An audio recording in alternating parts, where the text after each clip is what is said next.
200 police இருந்திருக்காங்க கரூரில். ஒவ்வொரு ஊர்லேயும் வந்து ஆயிரக்கணக்கான காவல்துறை நின்றுருக்காங்க. எல்லா இடத்துலையும் அவருக்கு பாதுகாப்பு கொடுக்கப்படுது, முறைப்படி கொடுத்துருக்காங்க. இவர் தன்னுடைய மாசை காட்டுறதுக்காக, தன்னுடைய பெரும்பான்மையை காட்டுவதற்காக காலதாமதம் ஏற்படுத்தி போனதுனால நெருக்கடி ஏற்படுத்திய ஒழிய எல்லா கட்சி தலைவரும் முறைப்படி காவல்துறை அனுமதி கேட்டால் கொடுக்கப்படும். எங்களுக்கு இருந்த நெருக்கடியில் ஒரு விழுக்காடு கூட தாவேக்க இருந்து கிடையாது. 2010 இன்னைக்கு வரைக்கும் 16 ஆண்டுகளாக ஒரு கூட்டத்துக்கு அனுமதி கேட்டால் தரமாட்டாங்க. தெருமுக்களை எங்கேயாவது ஒரு இடத்துல கொண்டு போய் கொடுத்துட்டு போயிடுவாங்க.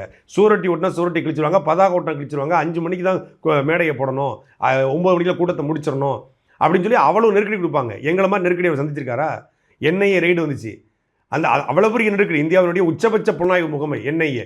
அந்த என்ஐஏவுடைய சோதனையவே தாண்டி நாங்கள் நின்றுக்கிட்டு இருக்கோம். அப்படி என்ன நீங்கள் நெருக்கடியை சந்திச்சிட்டீங்க? ஒரு நெருக்கடியும் கிடையாது. அவர் கரூர் விவகாரத்தில் கூட அவர் பாதுகாப்பாக திருச்சிக்கு திருச்சியிலேருந்து தனி விமானத்தில் வந்தார். என்ன நெருக்கடி அவருக்கு? ஒரு நெருக்கடியும் கிடையாது. இது வரைக்கும் தமிழ்நாடு காவல்துறை விஜய் மேலே ஒரு வழக்கு போட்டிருக்கா? 264 வழக்கு சீமான் மேலே. மாதத்தில் 4 நாள் கோர்ட்டு கேஸ் நடந்துட்டு இருக்காரு. என் மீது கிட்டத்தட்ட 14 வழக்கு. மாதத்தில் 4 நாள் ஜாமீன் வாய்தான் நடந்துக்கிட்டு இருக்கோம்.